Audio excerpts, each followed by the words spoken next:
आप लोगों को साइंस और टेक्नोलॉजी हिस्सा 2 10वीं क्लास का उर्दू मीडियम में आपको पढ़ाने वाला हूँ। इसके अंदर में मैं आपको चौथा सबक जो है माहौली हुस्न इंतज़ाम, ये सबक पढ़ाने वाला हूँ, है ना। आप इसको गौर से समाप्त फरमाइए, इसको गौर से सुनिए।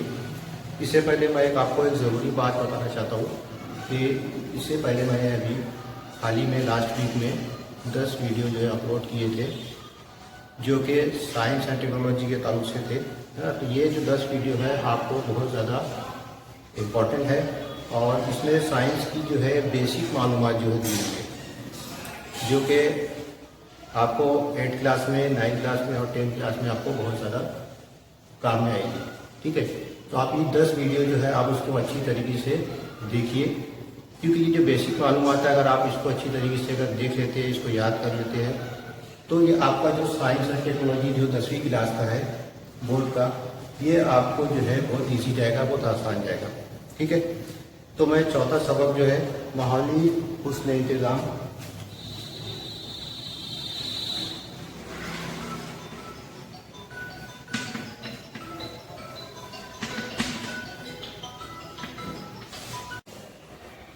सबक नंबर 4 माहौली हुस्न इंतज़ाम, मतलब इसका होता है इन्वायरमेंटल मैनेजमेंट।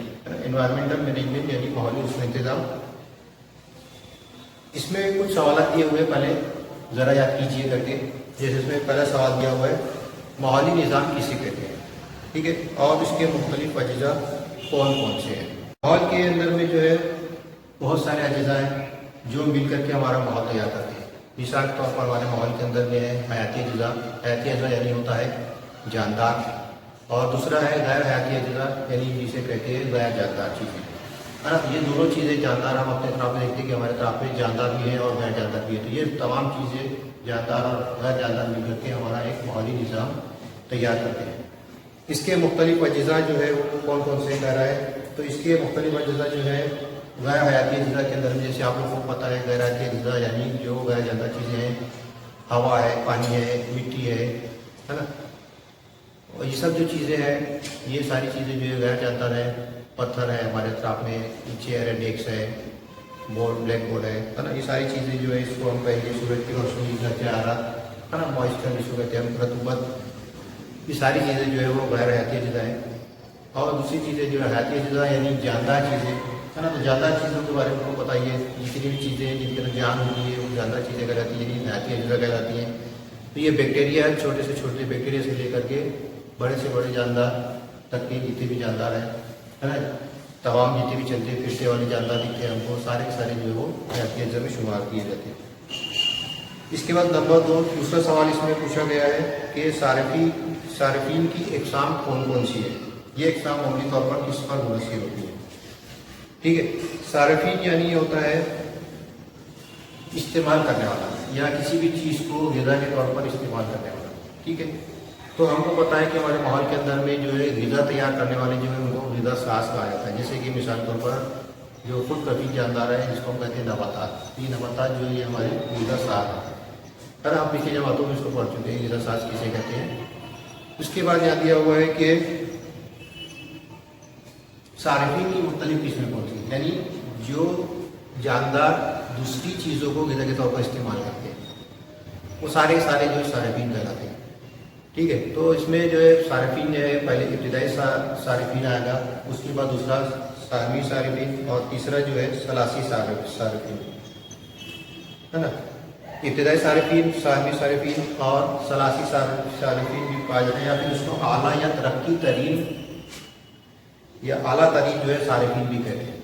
यानी एक जानदार जो है वो दूसरे जानदार को ग़िज़ा के तौर पर इस्तेमाल कर रहा है। जैसे ग़िज़ा साज़ जो है नबातात है, सिर्फ नबाताती जो ग़िज़ा साज़ है। ठीक है, इनको ग़िज़ा के तौर पर इस्तेमाल कौन करता है, वो सब्ज़ी खोर हैवानात है। तो सब्ज़ी खोर हैवानात को इब्तिदाई सारिफीन कहा जाता है। फिर सब्ज़ी खोर हैवानात को जो है ग़िज़ा गोश्त खोर हैवानात जो है ग़िज़ा के तौर पर इस्तेमाल करते हैं, तो ये कहलाते हैं साहमी सारिफीन। और फिर जो गोश्त खोर हैवानात है फिर उनको फिर और जो बड़े जानदार हैं वो उनको ग़िज़ा के तौर पर इस्तेमाल करते हैं, तो उनको आला तरीन जो है सारिफीन कहा जाता है। तो ये सारे के सारे जो है मुनहसर होते हैं ग़िज़ा साज़ पर यानी नबातात के ऊपर। ठीक है, अगर नबातात अगर ज़मीन पर अच्छी तरीके से है तो सब्जी और हैवानात ये अच्छी तरीके से अपनी ज़िंदगी गुजार सकेंगे कि जो उनको भरपूर ग़िज़ा मिलेगी।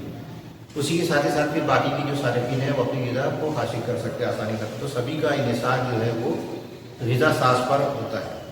इसके बाद तीसरा सवाल दिया हुआ, दरख्त पर रहने वाले परिंदों और तालाब में क्या ताल्लुक है। ठीक है, तो दरख्त पर रहने वाले जो परिंदे हैं वो ज़्यादातर जो है वो आबी जानदारों को ग़िज़ा के तौर पर इस्तेमाल करते हैं। यानी ज़मीन के ऊपर में या पानी के अंदर में जो छोटे मोटे कीड़े मकोड़े हैं, पानी के अंदर में जो छोटी मछलियाँ हैं, मेंढक है, मेंढक के जो टोड वगैरह होते हैं, तो ये सारे जानदारों को ग़िज़ा के तौर पर परिंदे इस्तेमाल करते हैं। तो ये परिंदे जो है ख़ास तौर पर वो आबी हिस्सों के अतराफ में जो नबातात होती हैं, जो पेड़ होते हैं, उन पेड़ों पर वो अपनी ज़िंदगी बसर करते हैं ताकि उनको वहीं की करीब में जो है उनको ग़िज़ा अपनी हासिल हो जाए। इसके बाद चौथा सवाल है, ग़िज़ा ज़ंजीर और ग़िज़ा जाल में क्या फ़र्क है ना। बच्चों, हमने पिछले स्कूलों में क्लासों में पढ़ा है कि ग़िज़ा ज़ंजीर किसे कहते हैं, है ना। ग़िज़ा ज़ंजीर जैसे अभी मैंने अभी बताया कि ग़िज़ा साज जो है वो ग़िज़ा तैयार करते हैं, उसके बाद सब्ज़ी और हैवानात को ग़िज़ा के तौर पर इस्तेमाल करते हैं। उसके बाद फिर सब्ज़ी और हैवानात को गोश्त और हैवानात जो है ग़िज़ा का वो इस्तेमाल करते हैं। तो ये एक तरह की एक ज़ंजीर बन गई, एक तरह की चेन हो गई, एक तरह की कड़ी हो गई। इसके अंदर सबसे पहली कड़ी जो है वो ग़िज़ा साज है यानी नबातात है, दूसरी कड़ी जो है सब्ज़ी और हैवानात है, और तीसरी कड़ी जो है वो गोश्त और हैवानात है। इस तरीके से जो एक पूरी लंबी चेन बन गई। ठीक है, लेकिन ये जो इस चैन है इसको कहते हैं फूड चेन यानी ग़िज़ाई ज़ंजीर कहा जाता है। तो हमारे जो माहौली निज़ाम है, इस माहौली निज़ाम के अंदर में अनगिनत जो है ग़िज़ाई ज़ंजीर मौजूद है। तो ये ग़िज़ाई ज़ंजीर जो है आपस में उलझी हुई है ना। तो इनकी उलझने की वजह से एक तरह का जाल तैयार होता है जिसको कहते हैं हम फूड वेब या जिसको कहते हैं हम उर्दू के अंदर में ग़िज़ाई जाल। ठीक है, तो ये जो ग़िज़ाई जाल है इसके अंदर में बहुत सारी ज़ंजीरें शामिल हैं। जैसे मिसाल के तौर पर जो नबातात ज़मीन पर उगी है इसको बहुत सारे जानवर खाते हैं ना। जैसे मिसाल के तौर पर छोटे मोटे कीड़े मकोड़े जो ये भी खाते हैं इसको, है ना। खरगोश भी खाता है, बकरी भी खाती है। ठीक है, उसी तरीके से जितने भी सब्जी पैदावार आता है, घोड़ा है, गधा है, गाय है, भैंस है, ये सारे जितने भी जानवर है जो सब्जियाँ खाते हैं, ये सारे जो है ये एक ही चीज़ को खा रहे हैं। बाद में ये जो जानकार है जो सब्जियाँ खा रहे हैं, इनको फिर जो गोश्त और हैवानात जो है जैसे शेर है, चीता है ना, ये भी खाते हैं। उसके अलावा जो नागतोड़ा होता है, नागतोड़ा ये भी घास को खाता है, और नागतोड़े को जो है वो मेंढक भी खाता है। मेंढक जो है वो सांप की ग़िज़ा बनता है, और सांप जो है वो एक बाज होता है उसकी ग़िज़ा बनता है। ठीक है, एक तरह से ये ग़िज़ा ज़ंजीर जो है एक तरह से ग़िज़ा ज़ंजीर एक चल रही है। दूसरी ग़िज़ा ज़ंजीर जो इसके अंदर में है, खरगोश है, बकरियाँ हैं, गिरह है, ये सबको जो चीता है, बबर शेर है, ये सब जो जानदार है ये ग़िज़ा के तौर पर इस्तेमाल करते हैं। ठीक है, तो इस तरीके से जो आपस में जो है ये ग़िज़ा ज़ंजीर जो एक दूसरे से जुड़ी हुई है, यानी एक जानदार को कई जानदार खा रहे हैं, है ना। जैसे खरगोश को शेर भी खा रहा है, खरगोश को चीता भी खा रहा है, खरगोश को बबर शेर भी खा रहा है, उसी तरीके से बकरी को शेर खा रहा है, बकरी को चीता खा रहा है ना। तो इस तरीके से जाल जो आपस में तैयार हो जाता है, तो इसको कहते हैं ग़िज़ाई जाल। अब यहाँ पे सफ़ा नंबर किताब के अंदर में सफ़ा नंबर 36 के ऊपर में 36 यानी 36 के ऊपर में जो है एक सवाल दिया हुआ है, गौर कीजिए और बताइए। यानी एक शक्ल दी हुई है, वहाँ पे शक्ल नंबर है, ग़िज़ाई ज़ंजीर की शक्ल है 4.1 है ना। तो यहाँ पे ग़िज़ाई ज़ंजीर दी हुई है, बनी हुई है।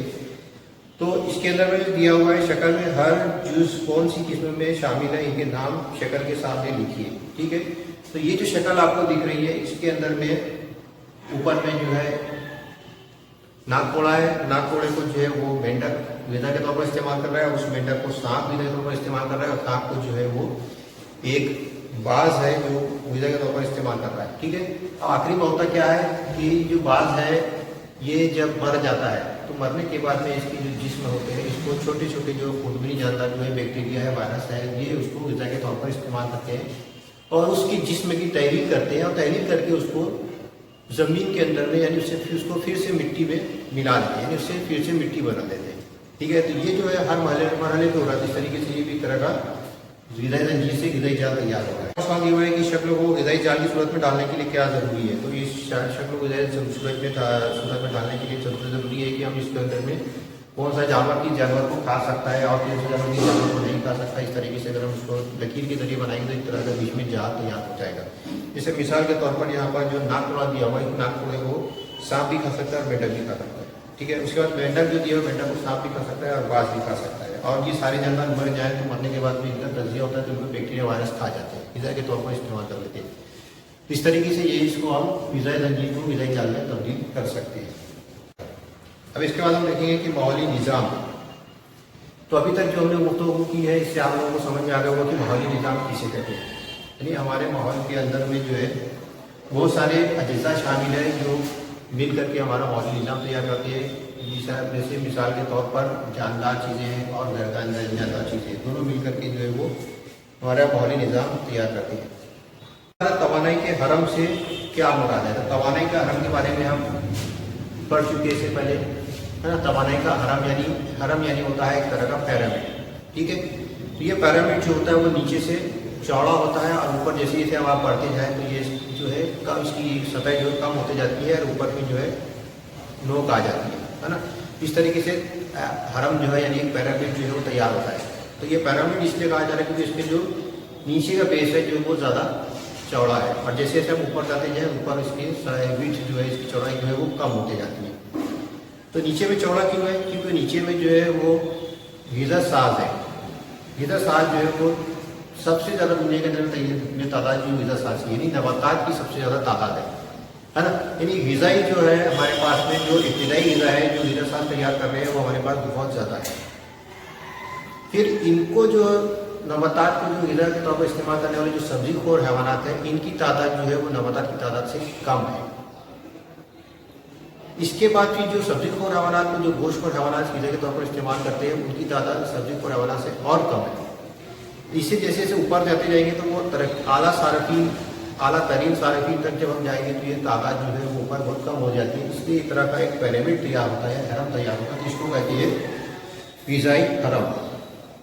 चलिए हम आगे जो एक सवाल और दिया हुआ है इसको हम ज़रा इस पर गौर करते हैं कि बरसों से जंगलात में दरख्तों से गिरे हुए पत्ते, टूटे हुए दरख्तों के हिस्से और गाँव की तरफ पड़े हुए मुर्दा जानवरों के बाकियात में अगर सड़ने का अमल ना होता तो यानी अगर ये जो पेड़ पौधे हैं और जो जानदार हैं ये अगर ख़त्म हो जाते ज़मीन से तो इनका जो मुर्दा जिस्म है वो सड़ता है, गलता है।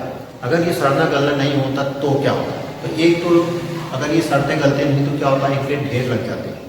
यानी हमारे अतराफ जो है मुर्दा नबातात और हैवानात की जो है ढेर लग जाते हैं, हड्डियों का अंबार लग जाता है। मुर्दा जिस्म जो है इतने ज़्यादा हो जाते हैं कि हम ज़मीन पर नहीं रह सकते क्या, तो ज़मीन हमारे लिए जो है रहने के लिए बेकार होती है। और दूसरी बात इसके अंदर में एक अहम ये है कि जो जानदारों का जो जिस्म बनता है वो मुख्तलिफ अनासिर से मिलकर बनता है। यानी इनके अंदर में प्रोटीन, विटामिन है ना, हयाती और गैर हयाती नामियाती अज्जा, हयाती अज्जा जिसको कहते हैं हम, और गैर हयाती अज्जा यानी गैर नामियाती अज्जा, ये दोनों अज्जा से मिल करके जो है जानदारों का जिस्म तैयार होता है।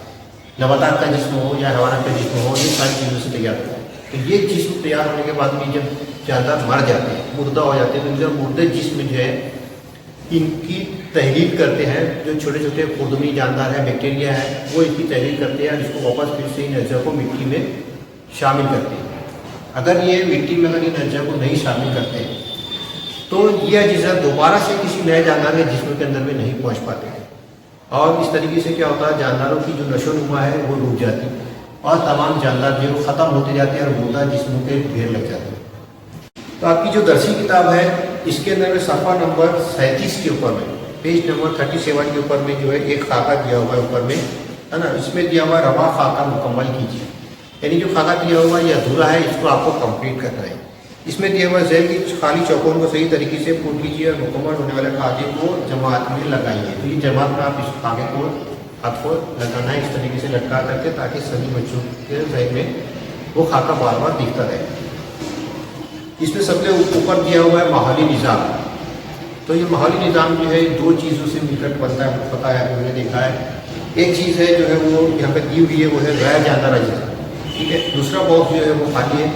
तो जो राइट हैंड साइड में जो बॉक्स है उसके अंदर में आएगा, ठीक है, राइट साइड जो बॉक्स है उसमें आएगा जानदार अज्जा और किसी इधर में गैर जानदार अज्जा। तो ये दोनों मिलकर के माहौली निज़ाम तैयार करते हैं, ठीक है।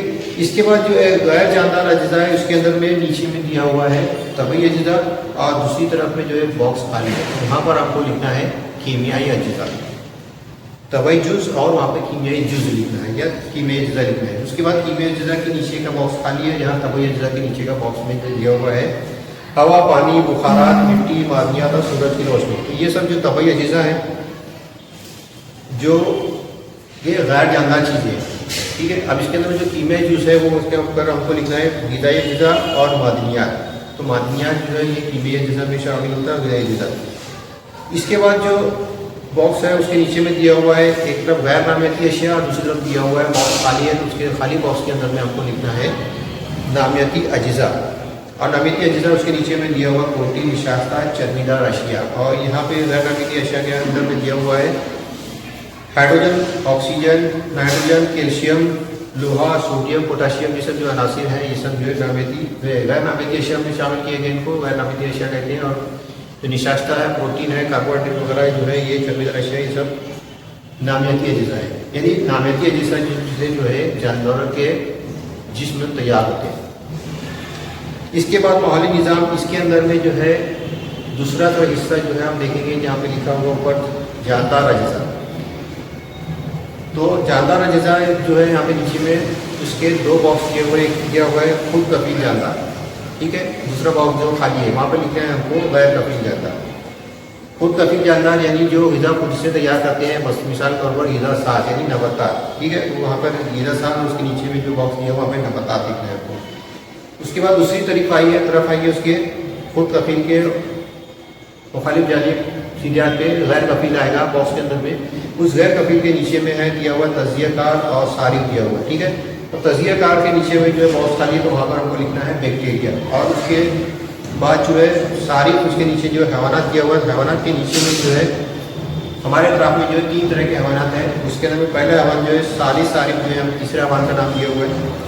तो दूसरे बॉक्स के अंदर में हमको लिखना है सानवी सारिफ और पहले बॉक्स के अंदर में लिखना है हमको इब्तिदाई सारिफ। तो इब्तिदाई सारिफ, सानवी सारिफ और सालस सारिफ यानी सानवी सारिफ कहते हैं, वो सलासी सारिफ कहते हैं उसको। तो ये तरह के जो 3 तरह के जो है ग़िज़ा के अतबार से जो 3 तरह के हैवानात हमारे दरमियान मौजूद है ना। तो हमारा जनूबी भारत मतलब जो हो गया केरला वगैरह साइड है ना, कलकत्ता, बंगाल, ये सब जो साइड है, उड़ीसा साइड है, तो ये सब यहाँ इधर का इलाका जो है इस इलाकों के अंदर में, रियासतों के अंदर में चावल की खेती की जाती है। तो चावल की खेती के बारे में आपको पता है कि चावल जो होता है वो काफ़ी उसको पानी की ज़रूरत होती है। उसकी फसलें जो होती है वो कई फीट जो है पानी के अंदर गहराई में उगाई जाती है। तो ये जो पानी होता है, इस भरपूर पानी होता है, कई एकड़ ज़मीन के अंदर पानी भरा हुआ होता है। तो इस ये पानी जो होता है एक तरह का तालाब का रूप धारण कर लेता है, यानी एक तरह का तालाब तैयार हो जाता है। तो इस तालाब के अंदर में बहुत सारे जो है आबी जानदार भी जो है वजूद में आ जाते हैं। मिसाल के तौर पर बहुत सारे इसके अंदर मेंढक आते हैं, मेंढक जो तैयार हो जाते हैं। और चावल की फसल जो होती है उसको बर्बाद करने वाला जो होता है वो नागतोड़ा होता है ना। आपने देखा हो नागतोड़ा, इसमें अभी हमने देखा था हरे कलर का जो कीड़ा होता है, इतना बड़ा नागतोड़ा कहते हैं इसको। तो ये नागतोड़ा जो है ये चावल की फसल को बर्बाद करता है। अब ये चावल की फसल है, इसके अंदर में नागतोड़ा भी की तादाद भी है और उसी को ग़िज़ा के तौर पर इस्तेमाल करने वाले जो मेंढक भी है। तो वो मेंढक जो है वो क्या करते हैं, नागतोड़े की तादाद पर काबू करते हैं। इससे चावल की फसल जो है बहुत अच्छी तरीके से होती है। और मेंढक की तादाद जो है वहाँ पर उसको काबू करने के लिए, मेंढक को जो है ग़िज़ा के तौर पर इस्तेमाल करने के लिए वहाँ पर सांप होते हैं, ठीक है। तो ये सांप जो है वो मेंढक की तादाद को काबू करते हैं। तो इस तरीके से वहाँ पर एक तरह का ग़िज़ाई जंजीर या एक तरह की ग़िज़ाई जंजीर तैयार हो जाती है। ग़िज़ाई जंजीर जो है फूड वेब जो है वो चावल की खेती को फ़ायदा पहुँचाती है। अब यहाँ पर एक सवाल दिया हुआ है कि अगर इन मेंढकों को खाने के लिए वहाँ पर सांप भी होते हैं, लेकिन अगर अचानक यहाँ मेंढकों की तादाद कम हो जाए तो क्या होगा। तो जाहिर सी बात है कि अगर मेंढकों की तादाद कम होगी तो क्या होगा कि चावल की जो फसल है उसको ख़राब करने वाले जो नागतोड़े हैं इनकी तादाद में ज़बरदस्त इजाफा हो जाएगा और ये चावल की फसल को ज़्यादा से ज़्यादा ख़राब करेंगे, क्योंकि इनकी तादाद ज़्यादा बढ़ती जाएगी। इनकी तादाद को कंट्रोल करने के लिए वहाँ पर मेंढक नहीं है। दूसरी बात जो है, मेंढक को ग़िज़ा के तौर पर सांप इस्तेमाल करते हैं। तो चूँकि मेंढक की तादाद कम है तो सांप की तादाद भी वहाँ पर कम हो जाएगी। तो सांप जो है वो मेंढक को ग़िज़ा के तौर पर इस्तेमाल करते हैं। तो भूखे प्यासे की वजह से वहाँ पर सांप भी जो है वो ख़त्म हो जाएगी। तो यह इस तरीके से दोहरा नुकसान हो रहा है। तो सांप की नस्ल के ऊपर में भी आ रहा है कि उसकी तादाद कम हो जा रही है और दूसरा चावल की फसल भी बर्बाद हो रही है। दूसरा सवाल है कि सारी की तादाद बढ़ेगी और कि सारी की तादाद कम हो जाएगी। तो यहाँ पर जो है नाक तोड़ा जो सारिफ है इसकी तादाद बढ़ जाएगी, जो चावल की फसल को बर्बाद करेगी, और सांप की जो है तादाद वो कम हो जाएगी। उसके बाद मजमूई तौर पर यहाँ के माली निज़ाम पर क्या असर होगा? मजमूई तौर पर ये असर होगा कि वहाँ के जो है लोगों को जो है चावल की फसल उगाने में परेशानी जाएगी, वहाँ का माहौली निज़ाम जो है वो ख़राब हो जाएगा, है ना। नाक तोड़े की तादाद बढ़ जाएगी और सांप की तादाद जो है कम हो जाएगी।